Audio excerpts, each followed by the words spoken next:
Hi everyone, welcome to all of you in Gurpushp official. तो आज breakfast में बन रहे हैं प्याज वाले पराठे और ये मैं स्टफ़ करके बनाऊंगी। प्याज को मैंने काट लिया है और उसके ऊपर बेसिक मसाले हैं जो वो ऐड कर लेने हैं। यहाँ पे देखिए मैंने ज़ीरा, थोड़ी सी लाल मिर्च ऐड की है, नमक ऐड किया है, थोड़ा सा चाट मसाला ऐड किया है और थोड़ा सा गरम मसाला। हल्दी नहीं इसमें हम ऐड करेंगे।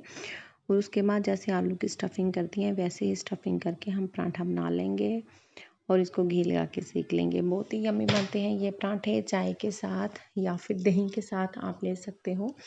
ब्रेकफास्ट में बहुत ही अच्छे लगते हैं। तो मैं यूजुअली ऐसे ही कुछ ना कुछ ट्विस्ट एंड टर्न करके ब्रेकफास्ट में बनाती रहती हूँ ताकि नज़र का इंटरेस्ट बना रहे खाना खाने में। तो ये देखिए ये मेरे कपड़े कितने हो चुके हैं और ये मेरा बैग पड़ा है, अभी भी मैंने अनपैक नहीं किया है। तबीयत जैसे कि मैंने आपको लास्ट ब्लॉग में बताया कि मेरी तबीयत कुछ ठीक नहीं है। सारा दिन स्लीपी फील होता है, कुछ काम करने को मन ही नहीं करता। बस ऐसे ही मुझे 5-6 दिन हो गए हैं अभी आए हुए होम टाउन से। तो फिर ऐसे ही तबीयत के कारण फिर कपड़े धो देती थी, मशीन लगा देती थी, बस कपड़े ऐसे ही इकट्ठे हो गए, इतने सारा ढेर लग गया है ना। तो आज नदर के पापा का भी ऑफ है और वो भी घर पे ही हैं, तो सोचा कि चलो अभी वो नदर के साथ थोड़ा प्ले कर रहे हैं। ब्रेकफास्ट हो गया है तो मैं थोड़े कपड़े सेट कर लूँ। और आज मेरी रिपोर्ट भी आने वाली है, देखते हैं कैसी रिपोर्ट आती है, फिर डॉक्टर से कंसल्ट करेंगे। तो ये देखिए अभी मैं बस कपड़े सेट कर रही हूँ, पर नदर अभी बार बार आ रहा है मम्मा को देखने के लिए कि मम्मा कहाँ चले गए, अंदर चले गए हैं, तो बार बार आ रहा है। और मैं आपको एक और बात बोलने वाली हूँ कि अपनी बॉडी का हमेशा ध्यान रखें। Always listen your body. आपकी बॉडी आपको बता देती है कि अभी आप अच्छा फील नहीं कर रहे या अंदर कुछ गड़बड़ है आपकी बॉडी में। तो बस अपनी जो दिनचर्या है उसमें ध्यान दें कि मेरी बॉडी में क्या क्या चेंजेस आ रहे हैं। आपको कुछ भी फील होता है तो इमीडिएटली डॉक्टर को कंसल्ट करें। मेरे साथ भी ऐसा ही हुआ, आगे भी मुझे फ़ीवर आता था, तो मुझे पता है कि जब मुझे फ़ीवर आता है तो मेरी लेग्स में पेन होता है या फिर मुझे थ्रोट में इन्फेक्शन होता है, थोड़ा गला दर्द होता है। लेकिन इस बार जो मुझे पूरा बॉडी में पेन था और मुझे एक्चुअल में फ़ीवर तो आया ही नहीं, बस ऐसे पेन ही था, बहुत थकावट थी और मेरा बिल्कुल भी उठने को मन नहीं था। बीपी मेरा डाउन हो गया था, पूरी बॉडी मेरी पेन कर रही थी। तो सिम्टम्स तो हम पंजाबी में हम बोलते हैं हड्डपन नहीं लगी है कि बॉडी में पेन हो रहा है, तो उसके अकॉर्डिंग वो बुखार की मेडिसिन दे देते हैं फ़ीवर की। तो वो मेडिसिन मैंने 2-3 दिन ली, उससे बस थोड़ा सा ठीक हो गया और फिर उसके बाद फिर से मेरा बीपी जो बिल्कुल ही डाउन चला गया। और ये देखिए अभी नदर रो रहा है, वो अपने एक टॉय के साथ प्ले कर रहा था और वो उससे टूट गया, तो उसके पापा ने बोला कि ये क्यों तोड़ दिया। थोड़ा सा ज़ोर से उन्होंने बोल दिया तो इतने में ही रोने लग गया। इसको तो हम डांटते भी नहीं हैं, बिल्कुल ही आवाज़ की टोन से ही वो पता चल जाता है इसको कि मुझे ऐसे डांट दिया है। तो अभी उसको ये भी दुख हो रहा है कि वो टूट गया, बेबी टूट गया है, बेबी टूट गया है, तो अभी कैसे ठीक होगा, उसके लिए वो कंसर्न जता रहा है अपना। अभी उसको देखने जाएगा, उसके पापा कोशिश कर रहे हैं उसको जोड़ने की और देखते हैं कि अभी वो जुड़ता है कि नहीं जुड़ता है। तो मैं आपको बोल रही थी कि अपनी बॉडी को हमेशा सुने। अपने कोई भी आपको सिम्टम्स अगर शो होते हैं तो प्लीज़ आप डॉक्टर से कंसल्ट करें। और ये देखिए नज़र अभी फिर आ गया कि अभी वो जुड़ा नहीं है, तो अभी देख रहा है वो कि पापा कर रहे हैं कुछ, शायद जुड़ जाए वो। तो अभी लेके आएगा वो उसको और मुझे दिखाने के लिए बोल रहा है पापा को कि मम्मा को दिखाओ कि क्या हो गया, मम्मा उसको ठीक कर देंगे। तो ये देखिए ये एक बहुत ही प्यारा टॉय था, ये क्रॉल करता था, इसको चाबी देते थे तो ये क्रॉल करता था और नदर का हाथ लगने से ये टूट गया है। तो अभी हम इसको जोड़ने की कोशिश करेंगे। एक बार पहले भी उसने हल्का सा इसको निकाल दिया था तो मैंने उसको सेट कर दिया था। अब उसको लग रहा है कि मम्मा उसको सेट कर देंगे, बट अभी कुछ ज़्यादा ही टूट गया है, वो उसमें उसका जो हेड है वो सेट ही नहीं हो रहा है।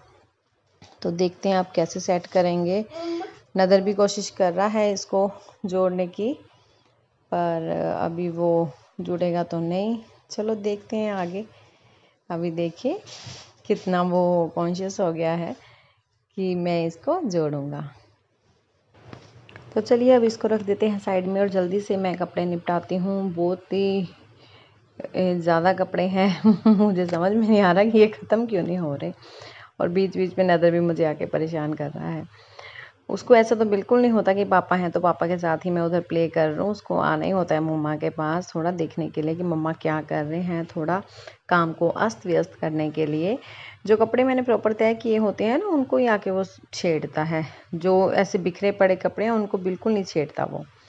और फिर इवनिंग में हम लोग गए थोड़ा बाहर, तो वहाँ पे ये बन रहा था घेवर। ये देखिए फ्रेश फ्रेश घेवर बन रहा है ये, और देखकर फिर मन हो गया कि ले लेते हैं राजस्थान की थोड़ी फेमस मिठाई। तो फिर हमने यहाँ से ली। ये हमारे यहाँ पे फेमस है बहुत शॉप तेजा जी की। इनकी सभी मिठाइयाँ बहुत ही फेमस है। इनकी कचौरी और कड़ी बहुत ही बिकती है। कड़ी और कचौरी इनकी बहुत ही फेमस है। आलू कचौरी बनाते हैं और मूंग दाल की कचौरी बनाते हैं। और ये देखिए घेवर कितना टेम्पटिंग लग रहा है ना। एक्चुअली में इसका टेस्ट भी बहुत अच्छा था। कपड़े सेट किए अलमीरा में और उसके बाद फिर नदर को नहला दिया और उसके पापा ने भी लंच किया और फिर वो दोनों सो गए हैं अभी। और मैंने सोचा मैं आपको थोड़ी सी अपनी लाइफ अपडेट दे देती हूँ, सॉरी हेल्थ अपडेट दे देती हूँ। इसके बारे में मैंने आपको रिसेंट ब्लॉग में बताया था कि मेरी हेल्थ बिल्कुल भी ठीक नहीं है। तो मेरी रिपोर्ट्स आ चुकी हैं, तो क्या रिपोर्ट्स आई हैं तो आपको बताती हूँ। और मैं बात करने वाली हूँ आज आपसे अपने फादर की हेल्थ के बारे में। लास्ट टाइम से मैं ब्लॉगिंग कर रही थी और उसमें मैं आपको बता रही थी कि मैं गई हुई थी घर पे, होम टाउन पे। मेरे फादर की तबीयत कुछ ठीक नहीं है। तो एक्चुअली उसके रिगार्डिंग मेरी एक फ्रेंड अब्रॉड में रहती है, तो उसका मुझे फ़ोन आया। वो मेरे ब्लॉग्स देखती होगी कंटिन्यू, तो उसने वहाँ पे नोटिस किया कि तुमने ब्लॉग में बताया नहीं कि अंकल को क्या हुआ। तो फिर उसने कंसर्न किया, तो उसने फ़ोन किया। तो मैंने फिर उसको बोला कि चलो इस बहाने आपका फ़ोन तो आया, अगर मैंने वहाँ पे बता दिया होता तो हमारी बात भी नहीं होती। हम लोग अपनी अपनी लाइफ में इतने बिज़ी हो गए कि काफ़ी टाइम हो गया हमारी बात नहीं हुई। मैं भी नज़र के साथ अब बिज़ी हूँ और वो भी अपनी फैमिली में बिज़ी है, तो चलो इस बहाने हमारी बात भी हो गई। तो मैं आपको बताने वाली थी मेरे फादर की हेल्थ के रिगार्डिंग, जो मैंने आपको पहले बता रही थी कि उनकी हेल्थ ठीक नहीं है। एक्चुअली मेरे फादर को ना फ़ीवर आ रहा था काफ़ी टाइम से। लास्ट ईयर भी उनको फ़ीवर आया और उसका रीज़न नहीं पता चल रहा था कि क्यों फ़ीवर आ रहा है। और साथ ही में उनको प्रॉब्लम थी कि उनको जो यूरिन है वो रुक रुक के आता था, जिसकी वजह से उनकी मेडिसिन 32 चंडीगढ़ से चल रही थी। हम लोग वहाँ से उनकी मेडिसिन कंटिन्यू कर रहे थे, बट फ़ीवर का रीज़न नहीं पता चल रहा था कि फ़ीवर क्यों आ रहा है। और वहाँ पे डॉक्टर्स ने बोला भी था उनको कि अगर आपको यूरिन की प्रॉब्लम है तो आपको पाइप लगा देते हैं, तो आपको आ जाया करेगा यूरिन। तो उन्होंने मना कर दिया कि नहीं वो नहीं मैं लगवाऊंगा, कि मैं मैनेज कर लेता हूँ। बट इस बार फिर उनको मई में फिर फ़ीवर आ गया, और लकीली वो मेरी सिस्टर के पास ही थे चंडीगढ़ में, तो वहाँ पे उनको फ़ीवर आ गया। और 32 में ना बहुत रश होता है, वो गवर्नमेंट हॉस्पिटल है। तो मेरी सिस्टर ने इस बार बोला कि चलो इस बार हम ना 40s में दिखा लेते हैं, कि वहाँ पे थोड़ी स्पेशल केयर भी मिल जाती है और प्राइवेट हॉस्पिटल है तो थोड़ी सी अटेंशन भी मिली जाती है। तो फिर हमने उनको 3 मई को वहाँ पे 40s में चेक करवाया सिस्टर ने। तो वहाँ पे उन्होंने उनकी पुरानी रिपोर्ट्स देखी और 1-2 शायद नहीं करवाई होंगी रिपोर्ट्स, मुझे नहीं लगता शायद नहीं करवाई। उन्होंने पुरानी रिपोर्ट्स देख के उनकी जो न्यू मेडिसिन थी वो कंटिन्यू कर दी। और उनको 1 वीक हो गया था मेडिसिन लेते हुए, और उसके बाद फिर एक दिन उनको यूरिन बिल्कुल ही रुक गया। उनको 3 PM के बाद यूरिन नहीं आया नाइट तक ना। फिर उनको जब प्रॉब्लम हुई तब एमरजेंसी में उनको हॉस्पिटल लेके गई। तो हॉस्पिटल फिर उन्होंने उनको चेक किया एमरजेंसी में। तो वहाँ पे जब वो यूरिन की पाइप लगाने लगे तो वो लग नहीं रही थी। उसका रीज़न उन्होंने ये बताया है कि जब ओल्ड एज होती है तो आपकी जो स्किन वो लूज़ होती है ना, तो पाइप के जो यूरिन की पाइप होती है उसमें भी आगे स्किन आ जाती है, जिसकी वजह से फिर यूरिन रुक रुक के आता है कभी कभी। और अभी इनका ज़्यादा ही ब्लॉकेज हो गई है, इसकी वजह से लग नहीं रहा था। तो उन्होंने उनको उसको ऑपरेट करके वहाँ पे उन्होंने थोड़ा सा मांस निकाल दिया होगा, और 2 दिन के लिए उनको पाइप लगी थी। उसके बाद फिर वो भी निकाल दी उन्होंने। अब वो प्रॉपर ठीक है, उनको प्रॉपर अच्छे से यूरिन आ रहा है। और फिर उन्होंने यूरिन कल्चर टेस्ट करवाया। जिसमें ये रीज़न निकला कि बाथरूम क्लियर नहीं ना होता था, अंदर से रुक रुक के आता था, जिसकी वजह से उनकी बॉडी में एक बैक्टीरिया डेवलप हो गया था और उसकी वजह से उनको फीवर आ रहा था।